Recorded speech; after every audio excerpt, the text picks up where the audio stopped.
Mo, this is your vintage Sunn Model T. Well, that's what it is to me anyway. This is how I'm used to seeing amps. We're gonna dig in and make sure she's healthy. I'll talk to you soon. Let's get this girl cleaned up. Your Sunn Model T, I think it's a 72. 72 or 73, don't quote me on that. And forgive some of the camera work here. Let's see if I can make this a little bit brighter.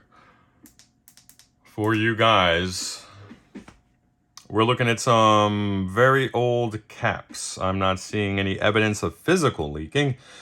I could tell you that at 504 plate volts and running 34 milliamps through these 6550s, I can tell you that these pup-a-lups, these old tone pups, it's biased very cold. So speaking of generalities, looking at 50% of max plate dissipation, having taken screen current into consideration, going between 50 and 70%, which is the standard operating procedure for biasing, where 50% would represent the coldest end of the spectrum, and 70% would pretty much represent the high end. 34 milliamps is going to put you about 7 milliamps below the 50% mark. We want to warm this pup up to about 60%, which will be about 50 milliamps. What else can I tell you? I have cleaned up the chassis inside and out. We can take some proper measurements now. I'm going to go through and check voltages throughout. Again, seeing some very aged capacitors here. In particular, the bias circuit would be chief concern. I would recommend changing those.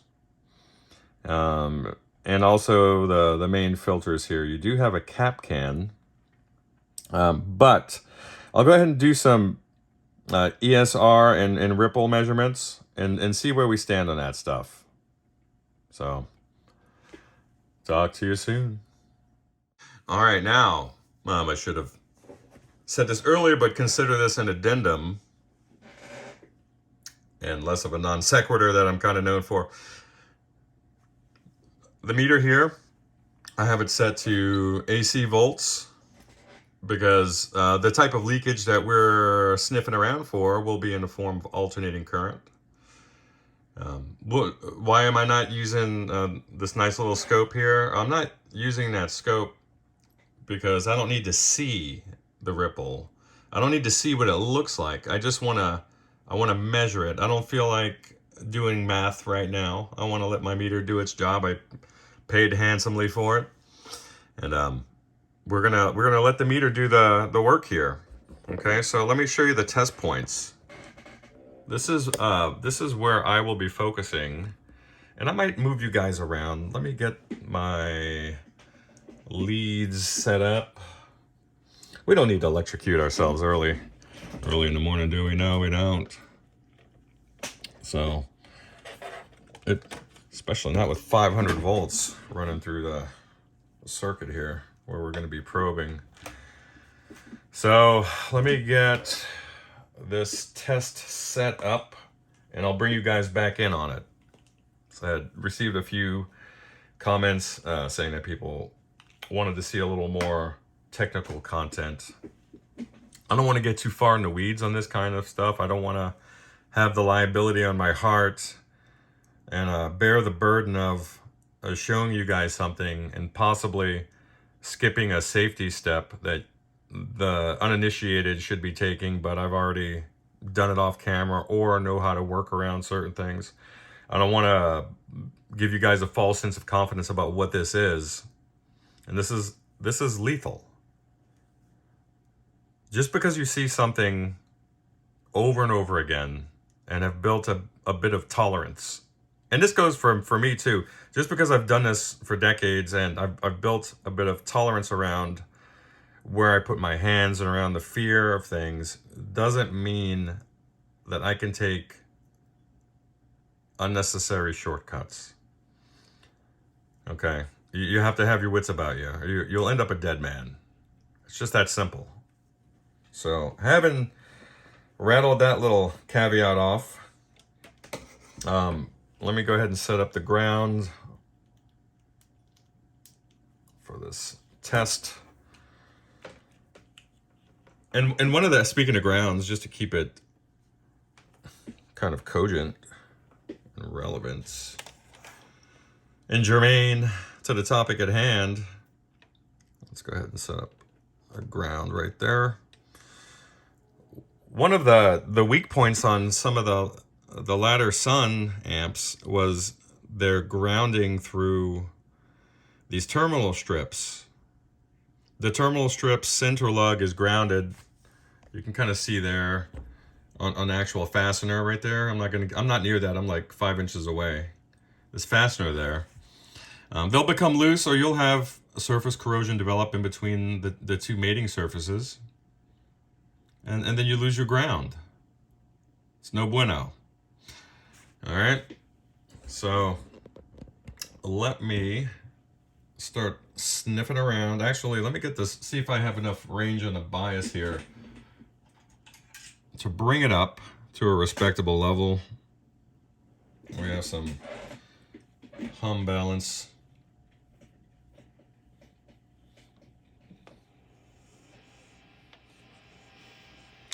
I'm very happy that these, despite the amount of contamination on the chassis, there's very little in the way of background noise, so that's promising. And Mo, it's as you said. All right, so let me get these guys off. I'll be probing. Let's see. Let me do this real quick. Not quickly, but efficiently. I want to get her up to about 50 milliamps. Nice. So there's enough range available in this adjustable bias configuration that I could probably get up to 60 if I wanted. So that's good. Typically, if you're using older tubes and you're making a transition to new production tubes, you'll find that you run out of room. That's not the case here, so that's nice. I don't have to tweak any bias range resistors. And the action of the pot is nice and smooth too. That's something I kind of look for. Let's see how stable she is. I'm only getting 1 milliamp a wiggle, if that. Wall voltage today is 117, but the Furman's off by 3 to 5 volts. So let me get the old chopstick out. I'll get a light colored one so you guys can actually see what I'm poking at. Let's get some lights. All right, let her adjust here without savages. So, all right. And you gotta love the little detailed wire wraps. Love that. And by the way, if you need to get in there and make changes, I don't know if this is common knowledge or not, but all you have to do is say you need to get in there and, I don't know, change this wire or move this wire around. So you'll cut this part right here, and then you'll put a drop of super glue here and here, and it'll stop the whole shebang from unraveling. Pretty handy. Now, I'll be looking for ripple, and I'm doing this now. The amp is charged. At these points here, all right, I'll be looking for ripple on the various coupling capacitors or decoupling throughout the preamp. And then, just since I'm focused on a power supply, let me get you in there.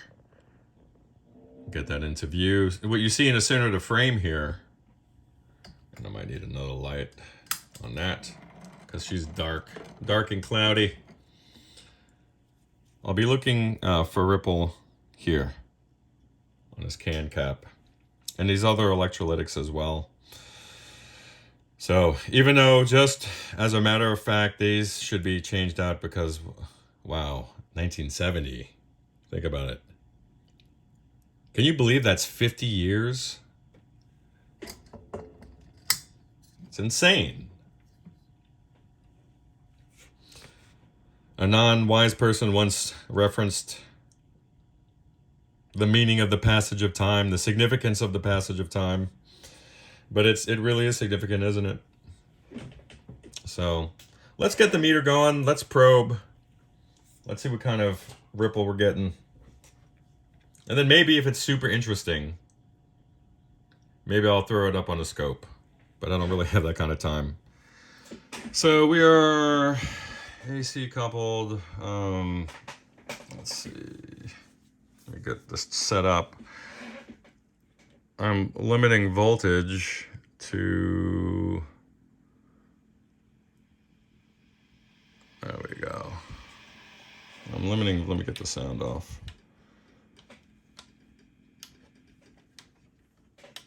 My scope's input can handle 600 volts DC, peak to peak, anyway. So this shouldn't be a big deal. We're looking at 500 volts on these plates. And this is me turning the variac up. Let's get that down. Let's get the time, see if I can get this triggered. The rotation's off a little bit.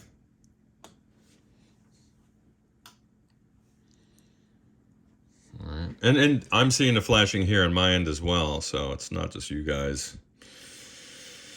All right.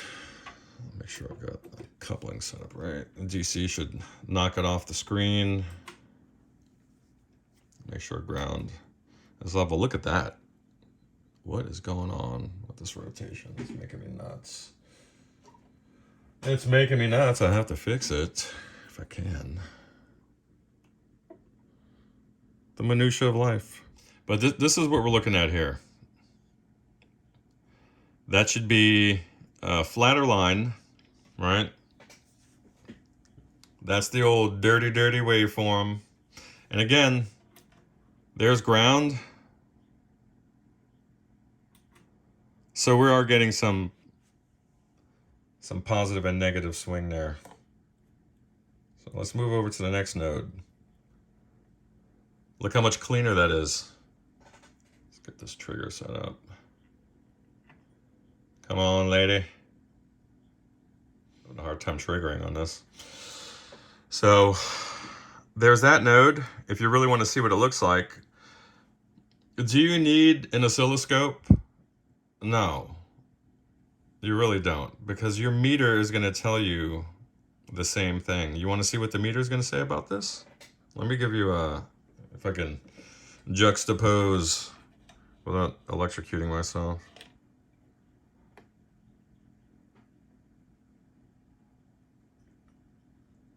It's about 1/2 of a volt. See that? Give or take. It's about 1/2 of a volt. A ripple. It's not bad, but these caps are old. So let's get them out. And here's the ripple we're getting from the bias supplies filters. Not good. All right. So let's move on over to the preamp. Preamp is pretty flat. I like it. The filtering on a preamp is nice. Let's check the other node. Nice. And that's it for the scope play, guys. All right, back to the old hand cam unmounted. This is your new power supply cap setup here. So I added a little 3-lug terminal strip there. You can see that. I don't need to point the stuff out. And obviously ran the anodes there, and then the grounds meeting where they did prior. So no chassis grounds through these terminal strips or rivets, which is a good thing. Bye. All right, let me get over there. This is your bias supply filter. The little juicy stuff in the center there. There's a little bit of RTV. Same thing here in between these two caps. So you're going to be in business now. I'll get her flipped over and I'll do a nice little clean and retention of these sockets, and then we'll give her one more bias check and we'll play test her. Bye.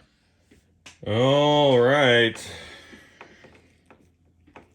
There was a bit of a rustling noise coming from the bright channel.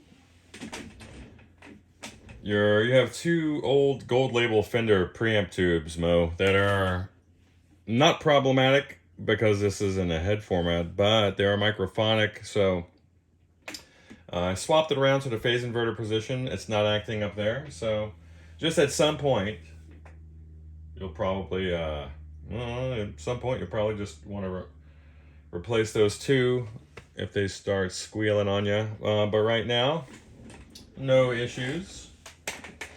See if I can get my old trusty Strat in on some action here.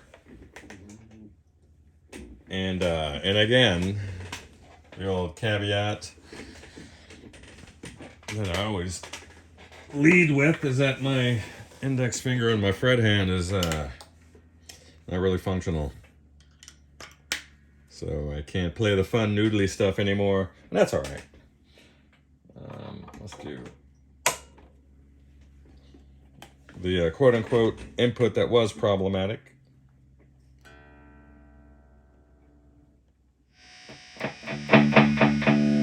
That's my guitar. These are single coils.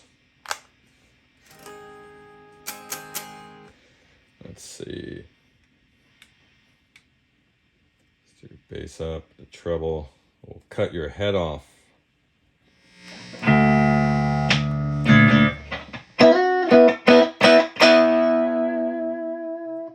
Nice.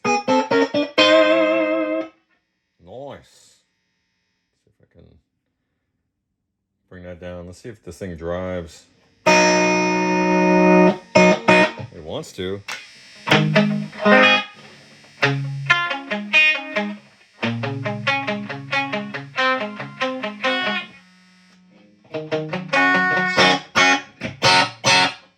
Great quack with the Strat on this guy.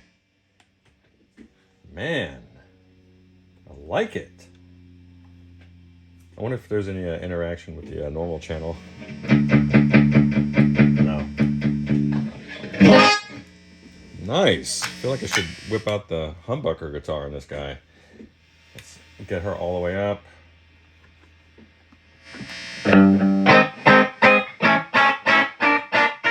Barky, I like it. And then this is, you want to see the effect of magnetic interference from these giant transformers. These are radiating a ton of noise, so check it out. See that? That's only from the core of this transformer here.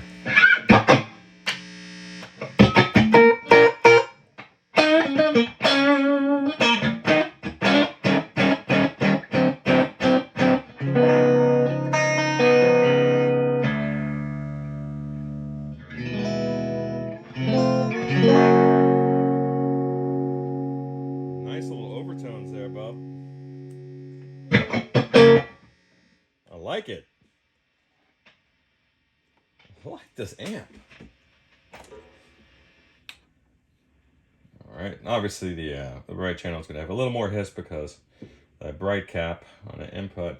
We'll do the normal channel.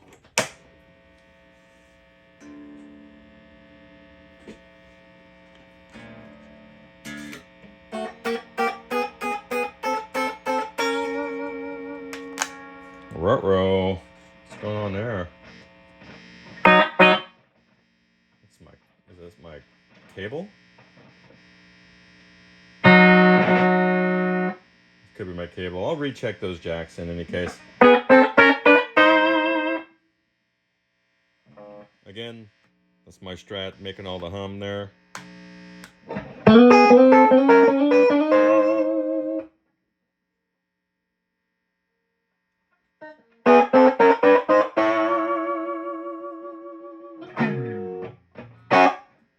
like it. I like it. I think I prefer the bright channel though.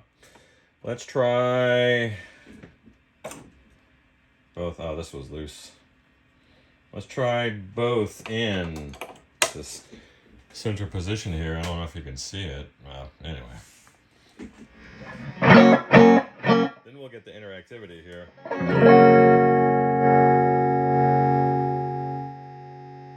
So you could take the normal. Again, if I just angle my guitar, it's gonna change. Let's blend in some bright channel.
I'll give those jacks another once over or twice over, double.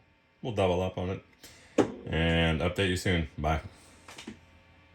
Man, that's gnarly with a Strat though, right?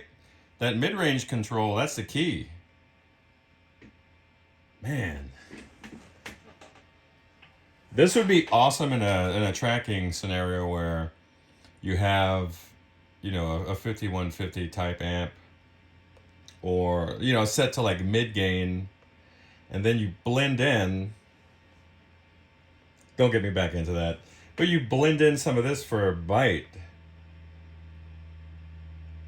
And texture. I like the texture of this amp when it's driven.